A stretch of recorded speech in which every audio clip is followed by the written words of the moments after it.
Hi, my name is Victor.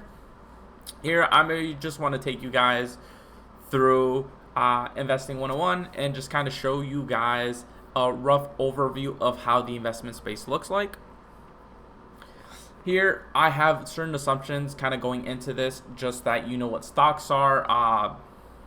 You don't have to know what derivatives are. It's just kind of guiding you a little bit. I won't go into super depth of what specifically a stock is, X, Y, Z, right? It's just a very high overview of the topic just to get you a gentle introduction and hopefully get the ball rolling.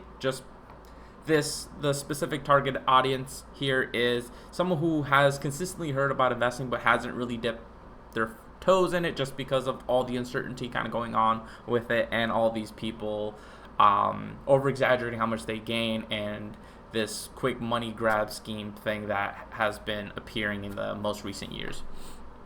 So there are two distinct groups that I group investments in. So that is being public markets and the private markets. In private market or public markets, we include stocks, derivatives, and fixed income. These are things that almost anyone can invest in just by a click of a button. Using Robinhood, Charles Schwab, Vanguard, any brokerage, it's there at your fingertips. You can buy these. Then there's private markets, such as private debt, real estate, and infrastructure.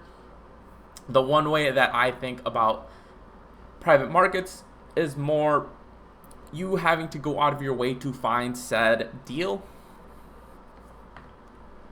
And I'll just leave it at that for now. So for public markets, just kind of stocks, as I said it before, I won't go into so much depth into these, but it represents ownership of a company.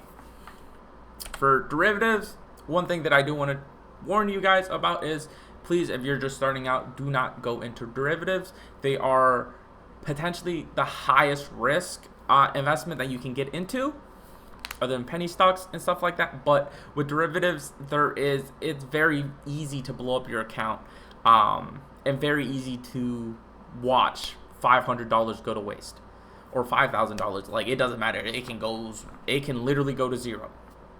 And that's kind of hard to do with stocks unless the company goes bankrupt and you don't sell prior.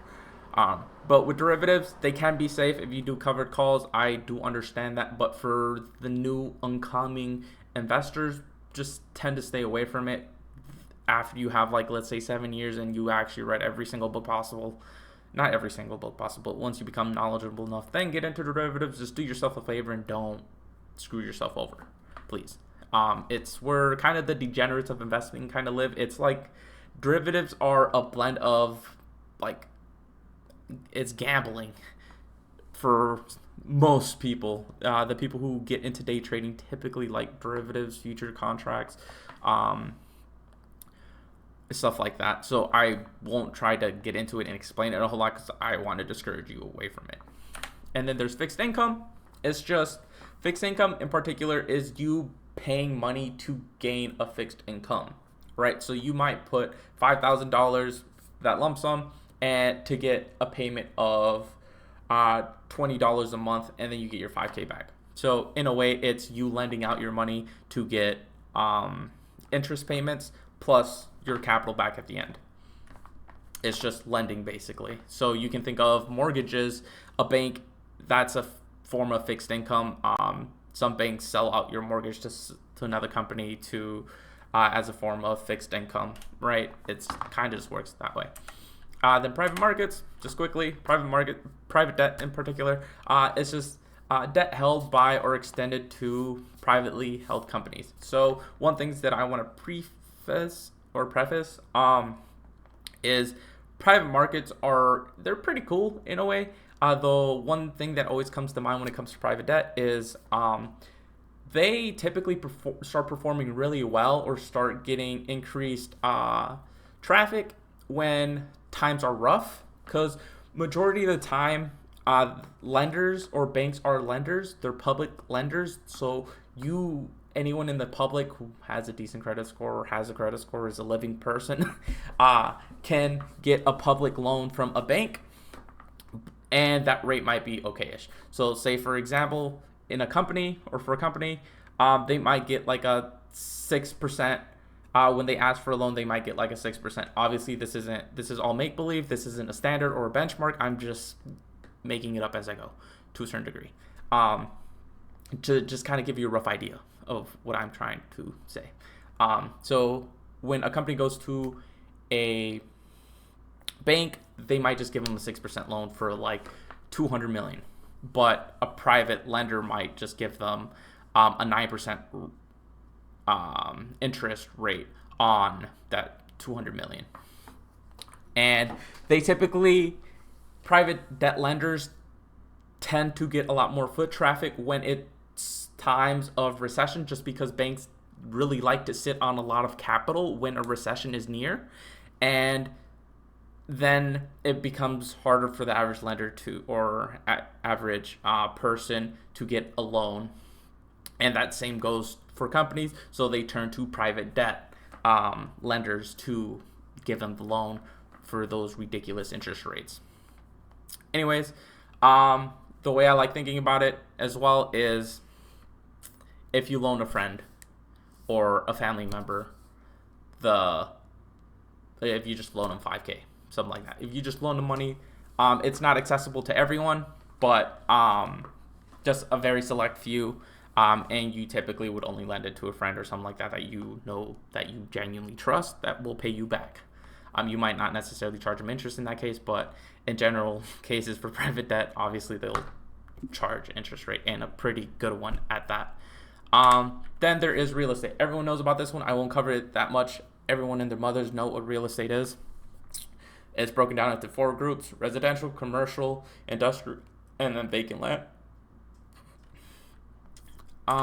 Then infrastructure is flipping companies and or houses. So there are real estate investors that flip houses, gut them out, and renovate them. There are extremely wealthy companies and funds that do the same thing with companies. They gut out the entire management for a company that's underperforming, and they basically gut out the management, replace them with better management. And then when the financials kind of get back in order and they seem a little bit more presentable, they sell them to another buyer and reap the profits. And then risk. So risk with public markets, so with stocks, it's variability. With derivatives, it's variability in time. And fixed income, it's tax. Technically, all of these are taxable, but I'll get into it in a bit. With stocks, you might have a target price for a particular stock, and you basically have to wait until it hits it. So if, for example, currently the S&P 500 is trading, VOO in particular, is trading at like $498 or $497, and let's say your target price is 600, you can wait 2, 3, 4, or even 5 years for it to hit to 600, and you'll still be okay. It's cool. It hit my target price. It just took a while, but it hit it, right? For derivatives, you are fighting time, because not only are you saying that target price, you are saying it's going to hit it at this particular time. So let's say, for example, your strike price is at 600, and you say it's going to hit 600 by or in like a year. If it doesn't hit it in a year, you're kind of screwed. And then there's fixed income. Again, all of these are taxable, but the thing is with fixed income, you're forced to actually pay taxes on it, because with stocks you can hold it and then you technically don't have to pay taxes until you actually realize the gains, right? And then same for derivatives. Derivatives are a little bit weirder, but I won't get into that here. They are pretty weird in general with taxes. You can just search it up. But fixed income, it's whatever money you are gaining from the interest, it will be taxed, basically.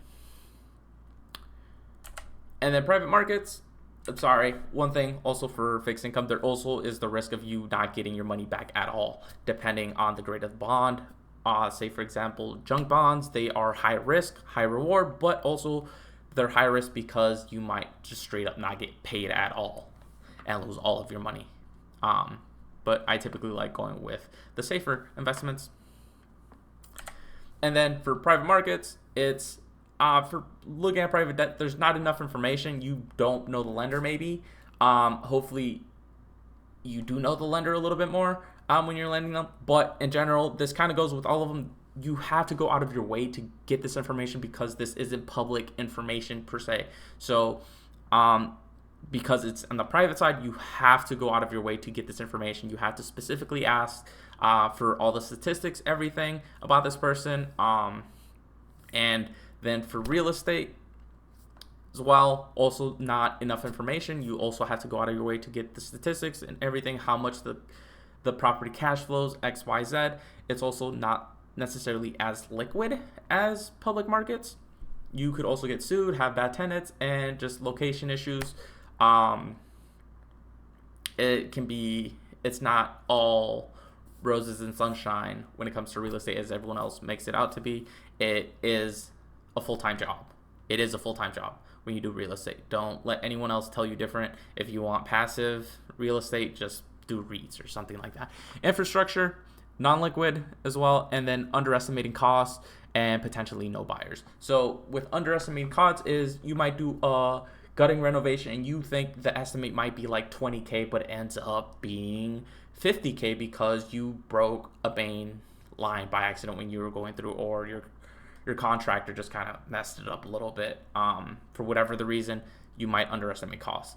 And then not liquid, I mentioned not liquid because for these infrastructure like investments, there isn't how do I say,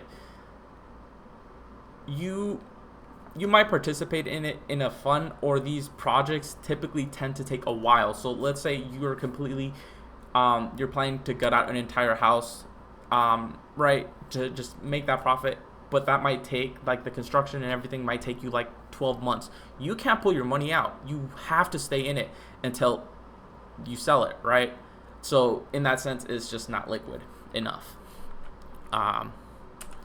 And I'll just leave it there. Please comment, like, and subscribe, and share it with your friends if you found this a little bit more helpful. I'm going to go into the accounts later and post it. I just want to keep the videos digestible in length. So please, and also have a good day. I'll see you in a bit.